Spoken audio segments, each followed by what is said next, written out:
LSD, যেটা আসলে lumpy virus, এটার কিন্তু বাহক মাছি। তো এই মাছি যদি আপনার, প্রিয় দর্শক আসসালামু আলাইকুম, দেশ ও দেশের বাইরে থেকে যারা ভিডিওটি দেখছেন সবাইকে শুভেচ্ছা ও অভিনন্দন।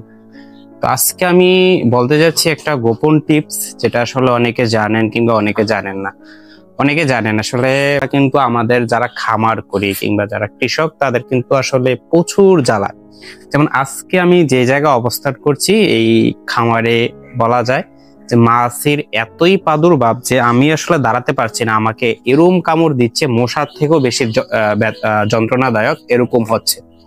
তো এটাতে আপনারা কি করতে পারেন? অনেকে জানেন যে মাছির ওষুধ কিছু কোম্পানি এনেছে, আনলেও আসলে অ্যাভেলেবেল নাই। কিন্তু আমি আজকে যে টিপসটি বলবো এটা হচ্ছে আপনারা একেবারে ঘরোয়া ভাবে তৈরি করতে পারবেন, যদি কিছু আসলে উপাদান আপনারা কালেকশন করতে পারেন কিংবা আনতে পারেন। এটা হচ্ছে আজকে যে টিপসটি বলবো, এটা হচ্ছে আমরা সবাই জানি তারফিন। তারফিন হচ্ছে পোকা যাতে না ধরে, অর্থাৎ অনেক সময় গরু বাতলে কিংবা খুরা রোগ হলে কিন্তু আমরা এই যে খুরাতে কিন্তু তারফিন দেই, যাতে মাছি না বসে, পোকা না হয়। এক্ষেত্রে কিন্তু আমরা তারফিন দিয়ে থাকি। তো আমি আজকে যে ইয়েতে বলবো এটা হচ্ছে 100 গ্রাম তারফিন নিবেন, পাশাপাশি হচ্ছে আপনারা 400 গ্রাম হচ্ছে নারিকেল তেল নিয়ে একসাথে অ্যাডজাস্ট করবেন, অর্থাৎ মিক্স করবেন।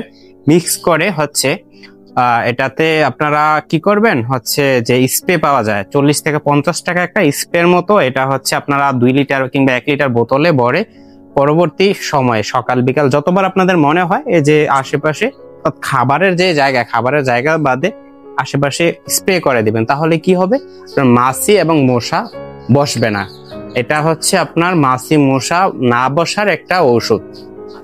এটা আসলে আপনারা অ্যাপ্লাই করে দেখবেন, অবশ্যই আশা করি যে ভালো একটা রেজাল্ট পাবেন। কারণ আমি দেখেন বর্তমানে আমি দাঁড়িয়ে আছি, তারপর আমার আসলে এত পরিমাণে কামড়াচ্ছে, মনে হয় যে মশাও এরকম পরিমাণে কামড়ায় না। তো এরকম পরিমাণে যদি আসলে মাছি অবস্থান করে একটা খামারে কিংবা গরু ঘরে, এক্ষেত্রে কিন্তু আসলে গরুর কিন্তু খুব দ্রুত আসলে রোগে আক্রান্ত হয়ে যাবে, কারণ যদি মাছি কিংবা মশা এরকম ভাবে ধরে। তো আরেকটা বিষয় হচ্ছে, অনেক রোগের কিন্তু বাহক হচ্ছে মাছি। মাছি যদি আপনার ঘরে কন্টিনিউস থাকে তাহলে কিন্তু আসলে রোগ বিধি আসলে ঘর থেকে দূর হবে না। কারণ আমরা জানি যে এলএসডি, যেটা আসলে লাম্পি ভাইরাস, এটার কিন্তু বাহক মাছি। তো এই মাছি যদি আপনার ঘরের মধ্যে থাকে, তো এক্ষেত্রে হচ্ছে এই যে এফএমডি কিংবা আসলে আবার দেখা যায় খুরা রোগের বাহক হচ্ছে মাছির মাধ্যমে রোগগুলা ছড়ায়।